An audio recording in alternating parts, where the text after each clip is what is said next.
Hi, welcome to our channel where we share the most intriguing stories.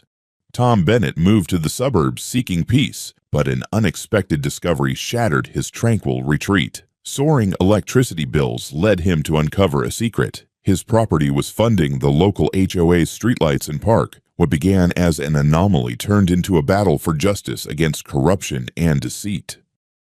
Tom Bennett had always valued his independence. After years of living in the bustling city of Atlanta, he longed for peace and quiet. That longing led him to a charming suburban home on the outskirts of the city, a modest property surrounded by lush greenery and positioned at the edge of a sprawling residential community governed by a homeowners association, HOA. Tom had been deliberate in his choice. Not only was his house a retreat from the noise of city life, but it was also outside the jurisdiction of the HOA. For Tom, this meant freedom from rules about mailbox colors or lawn heights, and he relished the autonomy his property promised. For the first couple of years, his life in the new home was idyllic. He spent his days working remotely and evenings on his back porch, sipping tea as the sun dipped below the treetops. The neighborhood was friendly but distant, exactly how Tom preferred it. The nearby HOA community bustled with activity, but its boundaries were clear, and he assumed his life would remain separate from theirs. Little did he know, his new home would soon become the focal point of a complex and unsettling battle.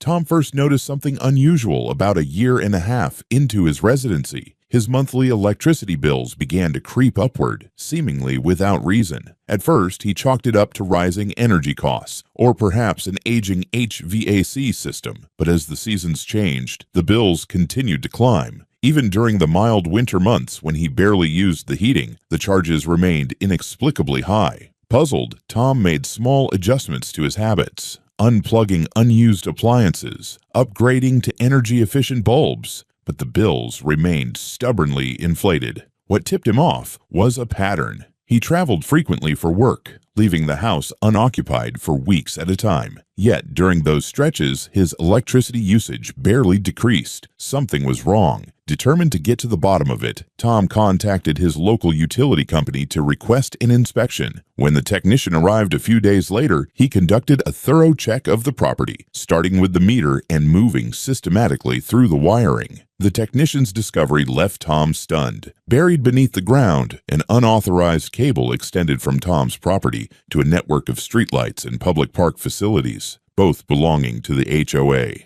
Someone had professionally tapped into his electricity supply, and the setup wasn't recent. Judging by the wear on the wires, it had been there for years, likely before Tom had even purchased the house. This wasn't done by amateurs, the technician explained, shaking his head. It's a clean job. Whoever did this knew exactly what they were doing. Tom's peaceful retreat now felt tainted. His trust was shattered, and a new sense of urgency gripped him. If someone had gone to such lengths to exploit his property, what else were they capable of? He realized he couldn't ignore this intrusion. His journey to uncover the truth and seek justice was about to begin. The discovery of the unauthorized connection weighed heavily on Tom Bennett's mind. What had initially been a mystery about inflated electric bills now revealed itself as a deliberate scheme orchestrated by someone within the HOA. Frustration gave way to anger. This wasn't a minor oversight or a simple misunderstanding. This was theft, pure and simple. And if someone was bold enough to siphon his electricity to power the streetlights and park facilities, what else were they willing to do? Tom knew he couldn't let it slide. It was time to confront the issue head-on. The first step was documentation. Tom took detailed photos of the illegal connection, with the technician providing additional technical explanations and diagrams. He also requested a full written report from the utility company, which confirmed the unauthorized tap was supplying power exclusively to HOA-owned structures. Armed with this evidence, Tom contacted the local police department to file a formal report of theft. The officer who arrived to take his statement seemed surprised by the level of sophistication involved in the scheme, but assured Tom that the matter would be investigated. Still, Tom had his doubts. He realized that if he wanted accountability, he'd need to push the issue himself. Next, he decided to approach the HOA directly. Tom gathered his evidence and headed to the association's office, a small, nondescript building near the neighborhood's central park. Inside, he was greeted by an administrator whose forced cheerfulness faltered as soon as he mentioned the unauthorized connection. After a tense exchange, she ushered him into a conference room where he finally met Robert Sloan, the HOA president. Sloan was a tall man in his 60s, with a carefully groomed appearance and the polished demeanor of someone accustomed to exerting authority. He listened with feigned concern as Tom laid out the situation, presenting his evidence and demanding an explanation. "I understand your frustration, Mr. Bennett," Sloan began, his tone overly diplomatic. "If there's been a mistake, we'll look into it. But let's not jump to conclusions. These kinds of issues can be complicated."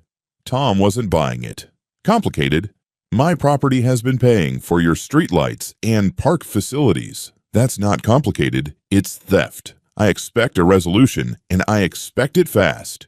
Sloane's polite mask slipped for just a moment, replaced by a flicker of annoyance. "I assure you we'll investigate this internally, but these things take time. Let's keep things amicable while we sort this out, shall we?" Tom left the meeting feeling stonewalled. Sloane's reluctance to take responsibility only fueled his suspicions. Over the next week, Tom began noticing subtle but unsettling changes. Anonymous flyers appeared in the neighborhood, accusing an unnamed homeowner of disrupting community harmony and jeopardizing public safety. Neighbors who once waved as they passed now seemed colder, offering only stiff nods or avoiding eye contact altogether. Tom suspected the HOA was behind the smear campaign, attempting to turn public sentiment against him. Then came the anonymous letters. Stuffed in his mailbox, they contained thinly veiled threats, warnings about legal battles, escalating costs, and even suggestions that his reputation in the community could suffer if he pursued the matter further. It was clear the HOA wanted him to drop the issue, but Tom refused to be intimidated. Instead, he doubled down, hiring a property rights attorney to explore his options. His attorney, Rachel Carter, was sharp and relentless. After reviewing the evidence, she confirmed that Tom had a strong case for both civil and criminal complaints. "They're banking on you backing down," Rachel explained, "but they've overplayed their hand.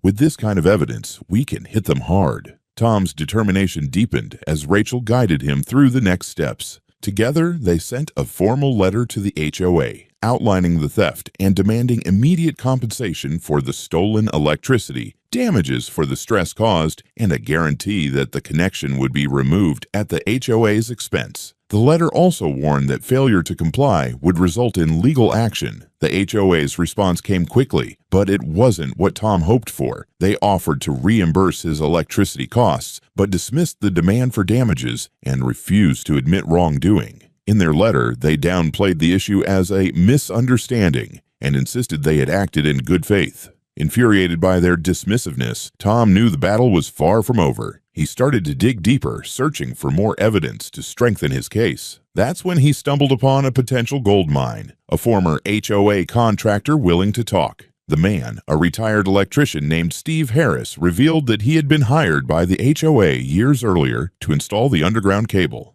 They knew exactly what they were doing, Harris said, his voice tinged with regret. They didn't want to pay for a proper connection, so they found a cheaper way, at someone else's expense. With Harris's testimony, Tom's case grew stronger, but the more he uncovered, the more resistance he faced. HOA board members began avoiding him altogether, and Sloan stopped responding to emails and calls. The tension in the neighborhood escalated as whispers and speculation spread. Tom, however, refused to be silenced. What had started as a simple dispute over electricity had now become a full-blown conflict, and he was ready to see it through to the end. Tom Bennett stood at the crossroads of frustration and resolve. Armed with damning evidence, a determined attorney, and the testimony of a former contractor, he was ready to confront the HOA head-on. The stolen electricity was no longer just a personal violation. It was a glaring example of institutional abuse that demanded accountability. Tom's patience had worn thin, and now it was time to escalate the fight to the public eye and the courtroom. The first major clash came at a hastily called HOA meeting, ostensibly to address community concerns. Tom attended, despite knowing the board's intentions were far from conciliatory. The room was packed with residents, many of whom had been swayed by the HOA's smear campaign. At the head of the room sat Robert Sloan, flanked by other board members who looked equally smug and uncomfortable. Tom could feel the weight of their collective disdain, but he refused to be intimidated. As the meeting began, Sloan stood to address the crowd. His tone was patronizing as he spoke of maintaining harmony and avoiding unnecessary legal disputes. Without naming Tom directly, he implied that his actions were disruptive and selfish. When Sloan opened the floor for questions, Tom stood, holding a thick folder of evidence. "I'd like to set the record straight," Tom began, his voice steady but firm. "This isn't about harmony, it's about theft. The HOA has been stealing electricity from my property to power public facilities for years, and I have the evidence to prove it." The room fell silent. Sloan attempted to interject, but Tom raised his voice slightly, silencing him. He began laying out the facts. The utility company's report, photographs of the unauthorized connection, and the contractor's testimony. Murmurs spread through the crowd as residents began to question the board's narrative. Sloan's polished demeanor cracked under the pressure. "These accusations are baseless," he sputtered. "This is nothing more than a misunderstanding, and we've offered a fair resolution." "A fair resolution?" Tom shot back. "You offered to reimburse a fraction of the costs while refusing to take responsibility. And let's not forget the threats and smear campaign against me." He held up one of the anonymous letters for emphasis, his voice ringing with indignation. "This is how you maintain harmony." The tension in the room reached a boiling point. Some residents began demanding answers from Sloan, while others whispered among themselves, clearly unsettled by the evidence. Sensing the tide turning against him, Sloan abruptly adjourned the meeting and stormed out, leaving the board to fend off the crowd's questions. But Tom wasn't done. With Rachel Carter's help, he filed a formal lawsuit against the HOA, seeking damages for theft, emotional distress, and legal fees. The case attracted local media attention, and reporters began showing up at Tom's home, eager for interviews. Rachel used the publicity to apply pressure on the HOA, emphasizing the egregiousness of their actions in court filings and public statements. The HOA, meanwhile, scrambled to contain the fallout. Sloan and his allies tried to downplay the issue, but their attempts backfired when former residents came forward with their own grievances against the board. These stories painted a picture of an HOA that had long operated without accountability, exploiting its power for personal gain. One particularly damning incident involved a retired couple who had been fined thousands of dollars for minor violations, only to discover that the money had been used to fund board members' personal projects. This revelation, combined with Tom's case, shattered what little credibility the board had left. As the court date approached, the pressure on Sloan intensified. The HOA's insurance company, furious at the potential liability, began pushing for a settlement. But Tom refused to back down unless the terms included not only compensation, but also public accountability. On the eve of the trial, Tom received word that the HOA had agreed to a comprehensive settlement. They would pay $150,000 in damages, including reimbursement for the stolen electricity, legal fees, and emotional distress. Additionally, Sloan and 2 other board members would resign, effective immediately. A public apology would be issued to Tom and the community, and the HOA would be required to install independent power lines at their own expense. Tom's victory was a significant blow to the HOA's unchecked authority. The confrontation had been long and grueling, but as he left the courthouse that day, he felt an overwhelming sense of relief. Justice, he realized, wasn't just about compensation, it was about setting things right and ensuring that those who abused their power were held accountable. The settlement marked a turning point in the battle between Tom Bennett and the HOA. Though grueling and contentious, the resolution was undeniably comprehensive. The HOA's agreement to pay $150,000 in damages included reimbursement for the 3 years of stolen electricity, coverage of Tom's legal expenses, and compensation for the stress and disruption the ordeal had caused. However, for Tom, the financial victory was only part of the equation. The deeper satisfaction came from knowing the HOA's leaders were finally being held accountable for their actions. As part of the settlement, Robert Sloan and 2 other board members announced their immediate resignations. Their once confident expressions were replaced by looks of defeat as they read their carefully worded public apology to the community. In it, they acknowledged the theft, apologized for the harm caused, and pledged that the HOA would undergo structural changes to prevent such abuses in the future. The statement was published in the local newspaper and pinned to the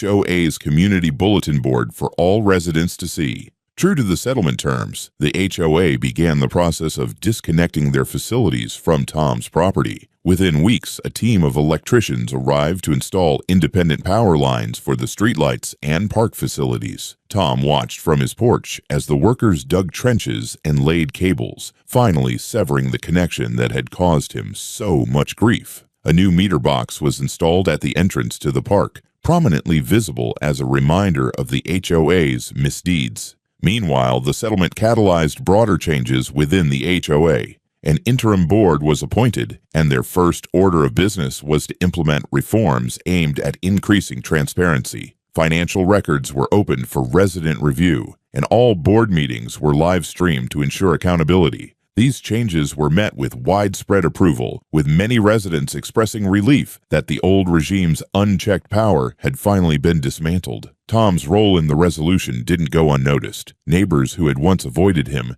now approached to offer thanks and apologies. Some admitted they had believed the HOA's accusations but now understood the truth. Others praised his determination, saying it inspired them to speak up about their own grievances with the HOA. For Tom, the victory was a bittersweet reminder of the effort it took to right such an egregious wrong. Standing in his backyard one evening, he looked out over the quiet neighborhood that had once felt so hostile. Now the air was lighter and the tension was gone. Though the fight had tested his patience and resilience, it had ultimately brought justice not only for him, but for the entire community. As the sun dipped below the horizon, Tom allowed himself a rare moment of pride. The battle had been hard won, but the peace that followed was worth every step. He knew his efforts would leave a lasting mark, not just in the form of a disconnected cable, but in the lessons learned by a community that had finally reclaimed its integrity. The aftermath of Tom Bennett's battle with the HOA rippled far beyond his property line. The forced resignations of Robert Sloan and the implicated board members marked the beginning of a significant transformation within the community. With the interim board in place, residents began to feel a shift in how the HOA operated. The era of unchecked power and shady practices was over, replaced by transparency and accountability. One of the first major changes was the introduction of financial reforms. For years, residents had little insight into how their dues were being spent. Now, financial reports were audited quarterly by an independent firm and made publicly available to all members. Additionally, board meetings were live-streamed and open to questions from the community, creating a sense of trust that had long been missing. The community itself underwent a cultural shift. Neighbors who had once been passive observers of the HOA's actions began to take an active role in its governance. Some even volunteered for the interim board, determined to ensure such abuses could never happen again. Block parties, volunteer cleanups, and other initiatives became commonplace, fostering a renewed sense of camaraderie among residents. Tom's actions also inspired other homeowners to confront past grievances. Stories emerged of residents who had been unfairly fined or intimidated by the old board, and they now felt emboldened to seek restitution. Many credited Tom for his courage, noting that his persistence had not only corrected a wrong, but also given the community a chance to rebuild on stronger, fairer foundations. Outside the neighborhood, the case drew wider attention. Local media continued to cover the story, framing it as a cautionary tale about the misuse of HOA power. Advocacy groups for property rights highlighted Tom's victory as an example of what could be achieved when homeowners stood their ground. The public scrutiny even prompted regional authorities to begin auditing other HOAs for similar misconduct. For Tom, the changes were gratifying. Though he had never sought to become a community figure, his efforts had undeniably strengthened the neighborhood. Neighbors began greeting him warmly, some stopping by to express gratitude or share their own experiences.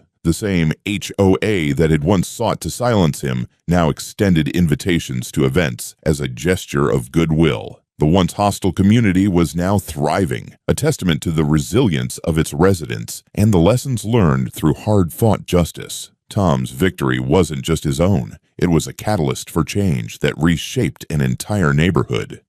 For Tom Bennett, the journey to justice was as exhausting as it was enlightening. Standing on his porch one breezy evening, he reflected on the months of struggle that had forever altered both his life and the community around him. What had begun as a baffling mystery, soaring electricity bills, had spiraled into a legal battle that exposed corruption, held a powerful HOA accountable, and restored fairness to a neighborhood that had been quietly suffering for years. The victory brought Tom not just compensation, but validation. He had faced immense pressure to stay silent, threats, smear campaigns, and the weight of a powerful organization bearing down on him. Yet he had refused to yield, and his determination became a beacon for others. He realized that standing up for oneself wasn't just a matter of principle, it was a way to empower others to do the same. The lessons from his experience were many. First and foremost, he understood the importance of documentation. Every photograph, every report,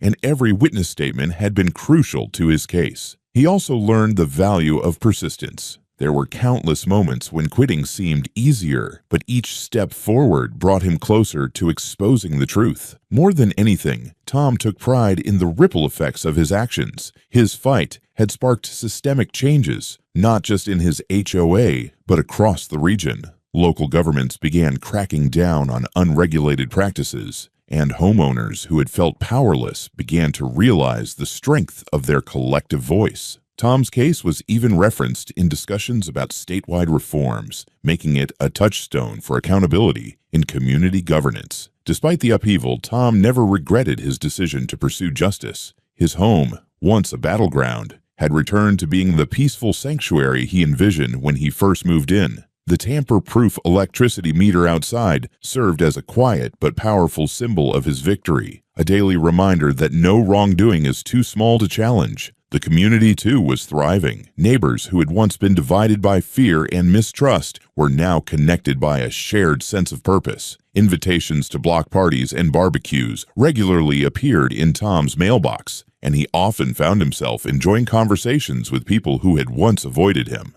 As the sun dipped below the horizon, painting the sky in shades of orange and pink, Tom allowed himself a rare moment of contentment. His battle had been long and arduous, but it had been worth every step. He had not only protected his home, but also helped create a better, stronger community. And that, he realized, was the greatest victory of all.